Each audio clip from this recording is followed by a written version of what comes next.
We're back with Craig Reith. This is part 2 of the unveiled Dynasty Pulse Fantasy Burn 4-parter.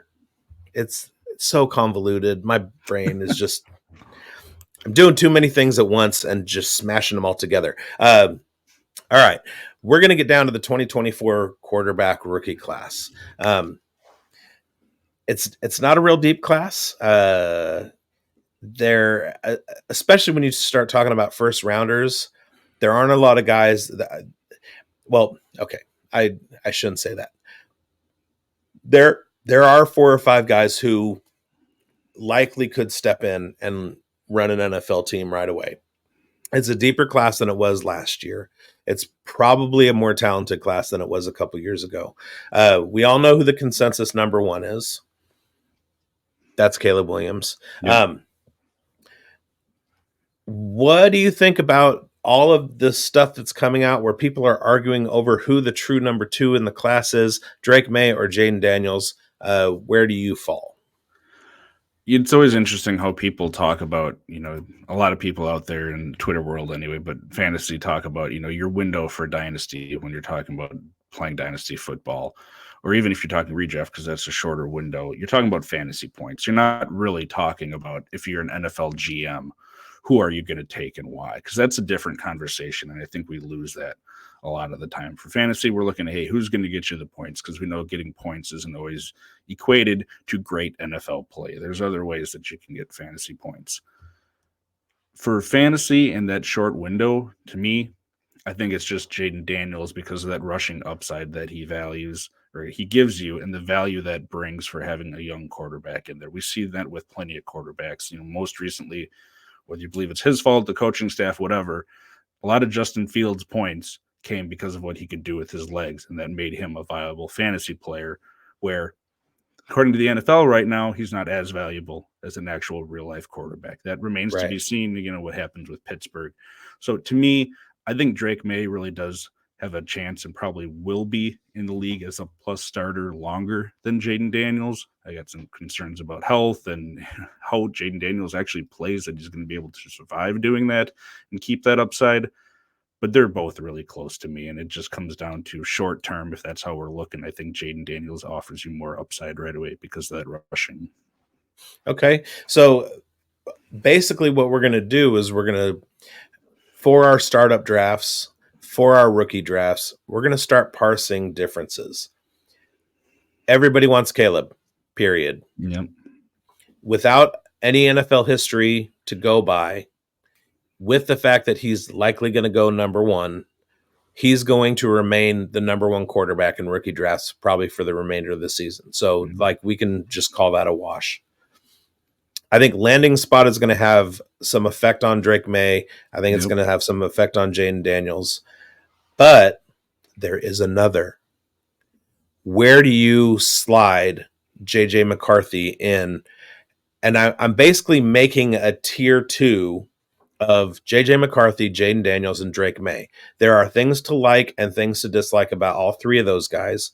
Drake May, I don't like his slide. I don't like how he kind of fell off after the first couple seasons. He was my number 1 in the class a year and a half ago. After his sophomore year, I was like, there's nobody that's going to pass this guy. Caleb Williams happened to win the job at OSU and then transferred to USC, and the rest is history. Yep. Jaden Daniels, he's an older guy. He's right there. I think Bo Nix and Trey Lance are all pretty much the same age. I've been watching Jaden Daniels since he was a freshman at Arizona State, being a Pac-12 fan, and he was too small then. He's grown a little bit. He actually exceeds the 205-pound threshold that we want to see from an NFL quarterback. And then J.J. McCarthy, he's got the knock of not having a whole lot of reps in college, even though he's a winner. He's got a 61-mile-an-hour fastball. He can make every throw on the field. There are things to like about everybody and things to dislike about him. Where do you stand on J.J. McCarthy being included in the Drake May and Jaden Daniels conversation? I think he definitely deserves to be in there with what you've seen him do over his college career. And like I said, it's not a ton of games compared to some of these other guys. It's not a ton of production. How much of that do you weigh versus what the team needed versus what we want to see out of someone? And, there's always going to be coach speak trying to figure out what Harbaugh is really saying about him when he says, he's the best quarterback that he's ever coached. He had Andrew Luck. Does he really mean that? Is he just talking his player up? I mean, you can sit there and argue that all that you want, but McCarthy has the tools. He has the winning production, and he has the support and confidence of the people that he's played with. To me, that says a lot. I think he can do, and I think he showed, even the game against Alabama, he can make these throws when he has to. Now, did we really see it in multiple games of him having to do that for a full game? No, but you're probably also not asking a rookie quarterback to do all of that all the way. Now, if you are, you're probably setting him up for failure, which depending on where he goes, if he goes to New England, he's probably going to be the third quarterback out of those three. So, my number 4 overall, just because that's a mess for a quarterback to go into, sort of like Justin Fields when he got to Chicago. I think landing spot matters a lot for those 3, but I definitely believe he belongs in that conversation, in that second tier 3 guys. Okay. I'm going to say that Jane Daniels, because of his rushing upside in a rookie draft in your dynasty league, I think he gets the nod over the other 2. I don't think landing spot matters as much as him. He can go to a crappy situation like Chicago, and he can rush his way into your super flex spot, that kind of thing. Give me some sleepers. And because it's such a we're talking about quarterbacks, we're not talking about 30 guys like with wide receivers. Yeah. We're not talking about 20 guys like with running backs. So instead of sleepers, let me know where you are putting your hopes and fantasy dreams on Bo Nix, Michael Penix, Spencer Rattler, and Jordan Travis. What are you looking to do with those guys in your rookie drafts? Say you traded away your first rounder on a competitive team, but you need to re-up your Superflex roster. Where are you targeting those guys? Who are you targeting over? What are you doing with those 4 guys? So I've sort of seen Michael Penix and Bo Nix grouped together through a lot of this. If you're talking about mock drafts and stuff so far, when we don't have landing spots and draft capital, which matters a lot to a lot of people, and I think it should be definitely taken into account. I've seen them both sort of in that late first, depending if someone likes them, or more often early second round of these super flex drafts, just because there is so much more of that talent as far as the wide receivers. And then you start having running backs creep up a little bit. And I think you'll have even more of that once we get landing spots. If someone gets good draft capital and goes to a needy team like the Cowboys, for example, I think they're going to start shooting up and probably end up in that late first round. So to me, like you mentioned, age is one thing.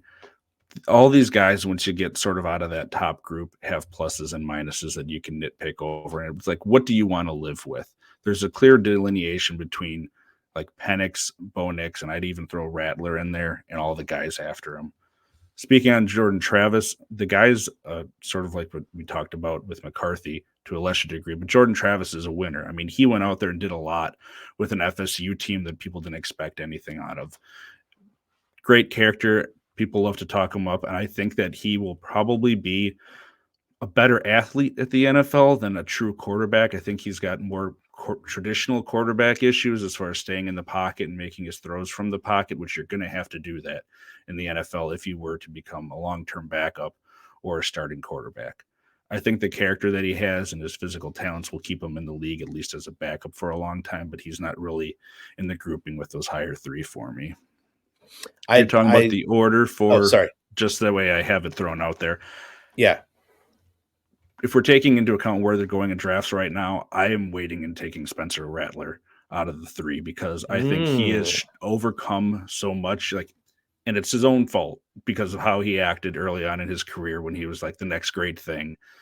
He got put on teams, or he went to teams because he, sort of, what's the term? There's a flash in the pan that burned out, a little bit there. People lost their luster with him, and he had to go actually re-earn trust of players and teams and coaches around him. But since he had that, I think, freshman year, he's had terrible offensive lines. He's had really bad receiving cores around him, but he's stuck it out. He's still put up numbers, and he became a true leader, which I think says a lot about his character. So I like that because he had the natural talent to begin with any of these guys at the top. He just took a completely different path to get there, and I think people still have a sour taste in their mouth from him. But because of that, you're getting him later in drafts, and I'm liking that. Viewers of the Dynasty Pulse will know that I am a real big Spencer Rattler hater. As soon as he hit the Senior Bowl, I didn't like him anyway, and then I was out on him completely. The way that I look at it, you got Caleb Williams. He's the number one in the second tier. Like we said, we have Jaden Daniels, JJ McCarthy, and Drake May. Not necessarily in that order. In the third tier, we have Bo Nix and Michael Penix, and it's basically been that way. Yep. I think that is the end of guys that are able to take over a team and be their starting quarterback next season. Then you start getting into Spencer Rattler and Jordan Travis. Those guys are going to take a little bit more time. In 2022, Pro Football Focus had Jordan Travis as the number one ranked quarterback in college football, according to their scoring, whatever. And then in 2023, like you said, he went undefeated until he got injured. He's a little bit small. He's a little bit old. But I think that, like another Jordan, Mr. Love from Green Bay, if Jordan Travis can find himself a situation where he can carry a clipboard for the next 3 years, he can enter the league like Jordan Travis. The way that football used to be, that's one of the things that the way that football has changed over the years, especially with the popularity of fantasy football, is everybody is looking for win now and the next big thing. Caleb Williams is the next big thing. Jaden Daniels is going to be the win now guy. But gone are the days where Aaron Rodgers gets drafted and carries a clipboard behind a Hall of Famer for a couple years, and then Jordan Love does the same thing. If you have a situation where, like, Kansas City drafts Jordan Travis, sticks him behind Patrick Mahomes until maybe something happens, Patrick Mahomes moves on, Jordan Travis gets the Andy Reid tutelage, and then breaks out into the NFL in 3 or 4 years, he does have the skill set to be able to, and the rushing upside with 2,000 career rushing yards in NCAA. I like him better than Bo Nix and Spencer Rattler. I would put him right behind Penix as basically my quarterback 6, and maybe target him if he's still sitting around in the 4th round of a Superflex rookie draft. I would take him and just kind of taxi squad him for the next few years. I like Jordan Travis so much. He's not going to win right away. He's not going to step in, especially, given his injury last season. He's not going to step in and take over a team this August and be a viable fantasy quarterback. But the benefit of that injury and the benefit of his size and the drawbacks and the fact that he's so far down on the quarterback rankings, just like Jordan Love was, is that he can kind of have that old school career. Look at Baker Mayfield. Baker Mayfield was the next big thing and was not ready. And unlike Johnny Manziel, he persevered. He didn't have the mental health and the substance abuse issues, so he was able to persevere. Zach Wilson, Sam Darnold, maybe those guys are in the same boat as Baker Mayfield. Give them a couple more years, and they come out of it ahead. Trey Lance is kind of in a similar situation. These guys can blossom at a certain point, just like quarterbacks used to. And my blueprint for all of this is Rich Gannon winning his first MVP at like 36 years old after a lifetime of being like a literal NFL quarterback backup career.